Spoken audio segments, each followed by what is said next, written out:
हाय दोस्तों, मैं अभिषेक कुमार, आपका रिलायंस न्यूज़ में स्वागत है। आप देखने जा रहे हैं रिलायंस न्यूज़।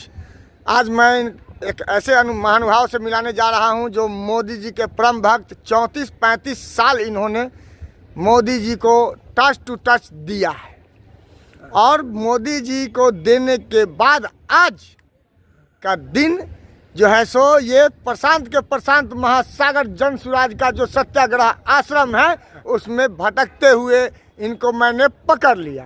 अच्छा। आप मुझे ये बताएंगे कि आपका नाम क्या है? मेरा नाम जटाशंकर आत्रेय है। मैं जानकी जन्मभूमि सीतामढ़ी से आता हूँ। जी धन्यवाद। आपने जो बहुमूल्य समय बीजेपी को दिया, जी। इसमें क्या पाया आपने और क्या खोया? मैं तब तक भारतीय जनता पार्टी का सिपाही बना रहा जब तक मेरी उम्मीद कायम रही, लेकिन ज्यों ही मोदी के नेतृत्व में भारतीय जनता पार्टी की बड़ी अच्छी सरकार बनी तो मैंने पाया कि जो चेहरे कभी कांग्रेस का प्रतिनिधित्व करता था, जो चेहरे बाद में लालू यादव के नीचे आकर खड़ा हो गया, वही चेहरे मोदी के साथ भी आकर खड़ा हो गया। सरकारें बदल गई, संगठन बदल गया, लेकिन चेहरा नहीं बदला। और वही डाकू, वही चोर, वही आपराधिक पृष्ठभूमि के लोग हमारे जनप्रतिनिधि बनकर आ गए। इसलिए मेरा दिल टूट गया। मैं जन सरोकार के लिए भाजपा के साथ था, खुद के लिए नहीं और पैसों के लिए नहीं। इसलिए मैं उससे टूटकर बिखरा नहीं। नाम बताइए, नाम किसके वजह से? ये भारतीय जनता पार्टी के नेतृत्व की वजह से। नहीं, आपने कहा कि उसी को लाया गया जिसको जो है जिसने जैसे मैं जहाँ का रहने वाला हूँ, वहाँ शिवहर संसदीय क्षेत्र है। हाँ। शिवहर संसदीय क्षेत्र से श्रीमती रमा देवी को 3 बार लाया गया। हाँ। और मोदी के नाम पर वो जीत कर गई। हाँ। ये रमा देवी कौन है, इसका क्या योगदान रहा भारतीय जनता पार्टी के साथ? किसी एक आंदोलन में एक दिन के लिए रमा देवी ने कोई पसीना गिराया, लाठी गोली के सामने खड़ी हुई? वो कौन होती है? उसको ये कौन होता है हमारा जनप्रतिनिधि बनाने वाला? ये बात है। ये महानुभाव इसलिए गुस्से में है कि बीजेपी का जो स्टैंड रहा वो गलत रहा, लगातार रहा। इसी वजह से ये जो है सो पार्टी से क्षुब्ध होकर के, और इनकी बात पार्टी में नहीं मानी गई, इसलिए क्योंकि 25-35 साल जो इन्होंने दिया, 35 साल, उसमें 2 पीढ़ी बीत जाता है और दूसरे पीढ़ी तक को न्याय नहीं मिला। इससे भावुक होकर के और विचार का पलायन करके, विचार का पलायन करके ये जनसुराज में आए हैं। ये अटल आडवाणी की भाजपा नहीं है।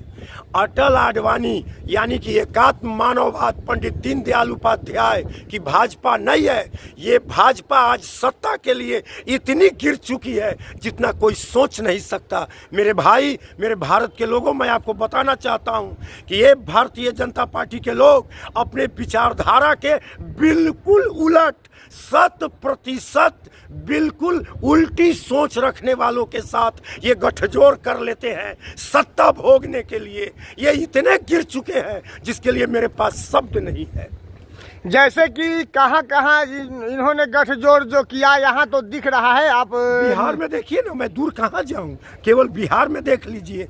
बार बार ये पलटू चाचा के पीछे जाते हैं और पछलग्गू में महान स्थान हासिल करते हैं। ये इतने गए गुजरे हैं कि इन्होंने कहा था कि सबसे नीचे का जो व्यक्ति है उसके लिए भाजपा काम करेगी, और आज भाजपा पूंजीपतियों के हाथ की लट्टू है।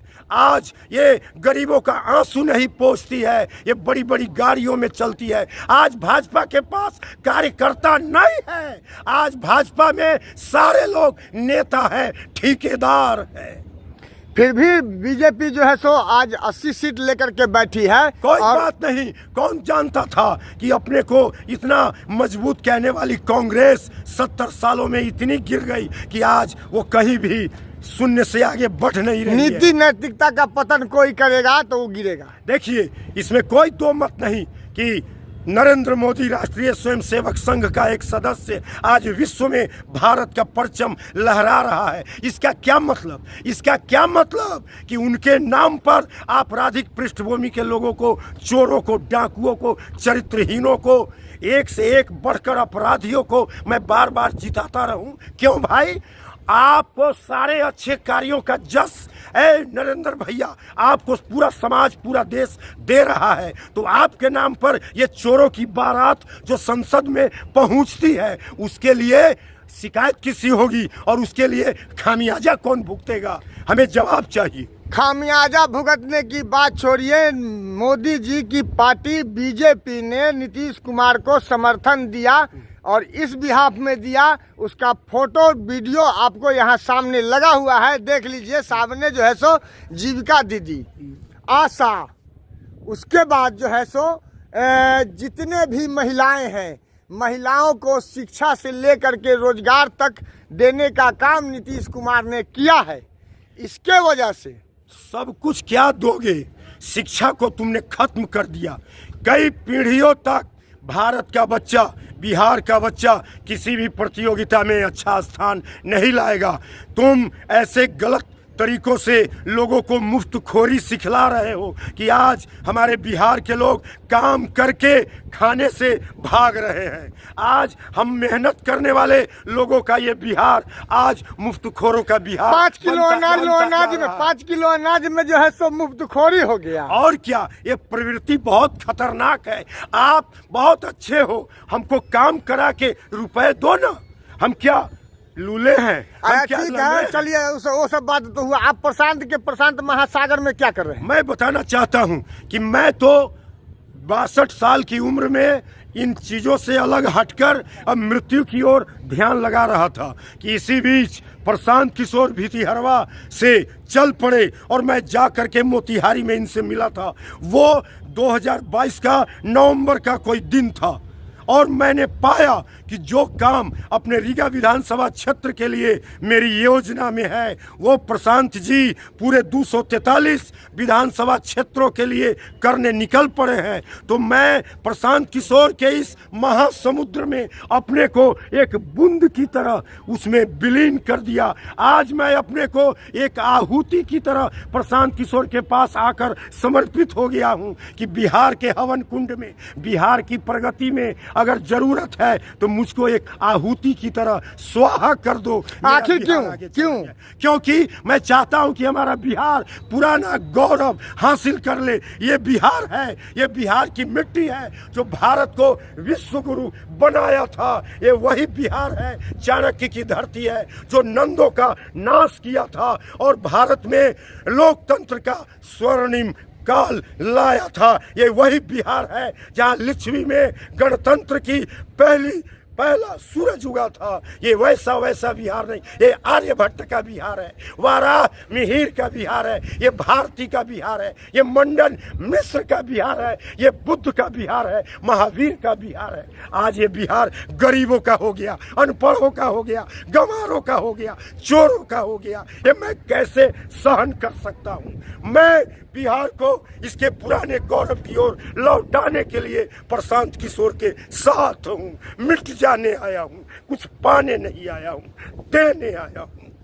यहाँ भी अगर जो आप मिट जाने की बात कह रहे हैं, यहाँ भी इन महिलाओं के साथ जो अत्याचार और दुर्व्यवहार हो रहा है, कल हो न हो प्रशांत भी अगर ऐसा करे तब क्या हो? मैं आपको बताना चाहता हूँ क्या, क्यों से, कैसे, क्यों विश्वास करे आपकी बातों पर, आपके जज्बातों पर क्यों विश्वास करे? प्रशांत किशोर किसी आंदोलन का परिणाम नहीं है।